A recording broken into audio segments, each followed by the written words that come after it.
আসসালামু আলাইকুম। আজ জাস্ট রান্নাঘরের জন্য নিয়ে আসলাম সহজ এবং মজার একটি রেসিপি, সেটা হলো মেয়োনিজ। খুব সহজে যখন তখন বানানো যায়। আমার এটা যখন প্রয়োজন হয় তখনই বানাই, আমি খুব একটা ফ্রিজে রাখি না। সেই জন্য আজকে বানাইলাম একটা ডিম দিয়ে অল্প করে। তো চলুন দেখা যাক এর জন্য কি কি লাগবে। প্রথমে একটা ডিম নিয়ে নিলাম। মেয়োনিজটা কাঁচাও ডিম হিসাবে কাঁচা ডিমটা ব্যবহার করা যায়, কিন্তু আমি কাঁচাটা এত পছন্দ করি না, এই জন্য একটা ডিমকে অল্প একটু সিদ্ধ করে নেব। পানি দিয়ে দিলাম পরিমাণ মতো, চুলাটা জ্বালিয়ে দিব।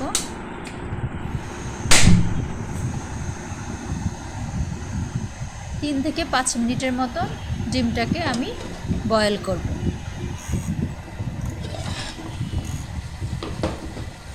হয়ে গেল, এখন আমি চুলাটা বন্ধ করে দেব।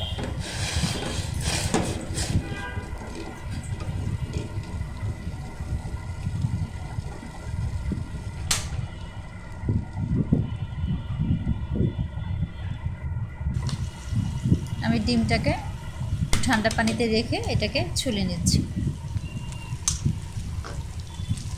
ডিমটা অনেকটা নরম, যার ফলে সাবধানে ছুলতে হবে।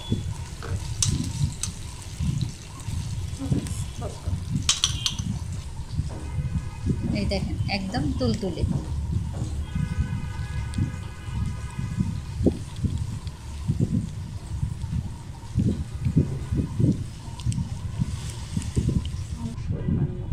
কাঁচা ডিমের চেয়ে এই ডিমটা এরকম সিদ্ধ করে নিলে ডিমের কাঁচাটা গন্ধ লাগে না, তাছাড়া আমার কাছে ওটা হেলদি মনে হয় না। তারপরে দিয়ে দিলাম সামান্য সয়াবিন তেল, আপনারা চাইলে এখানে অলিভ অয়েলও দিতে পারেন। দিয়ে দিব 2 টেবিল চামচ গুঁড়া দুধ,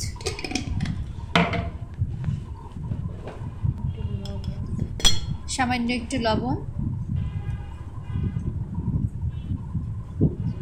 দিয়ে দিব সামান্য একটু চিনি। অল্প কিছু উপকরণে এটা বানানো যায়।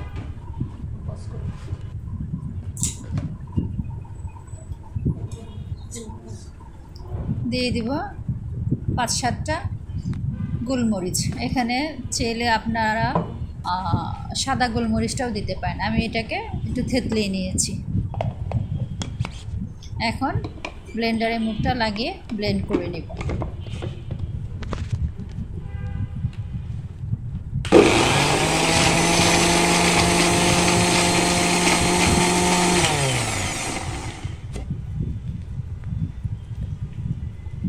তিরিশ সেকেন্ড 20 সেকেন্ড করে 2 থেকে 3 বার করলে এটা অনেকটা ঘন হয়ে আসবে এবং তখনই বন্ধ করে দেব। এই যে আমার এটা এরকম ঘন হয়ে আসছে।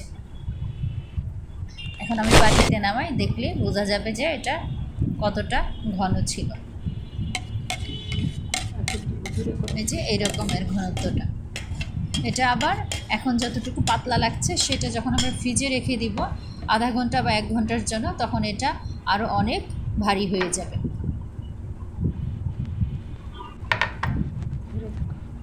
তো এই পর্যায়ে আমি আপনাদেরকে চিকেনে লাগিয়ে দেখাচ্ছি কেমন।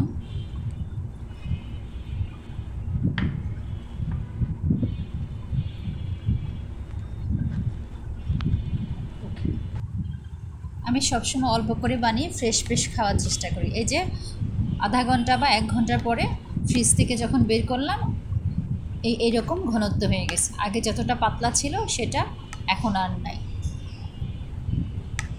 তো ঠিক আছে, আজ এই পর্যন্তই। এমন সহজ ও মজাদার রেসিপির জন্য আমার চ্যানেলটাকে সাবস্ক্রাইব করুন আর লাইক বাটন টিপ দিয়ে আমার পাশে থাকবেন। আল্লাহ হাফেজ।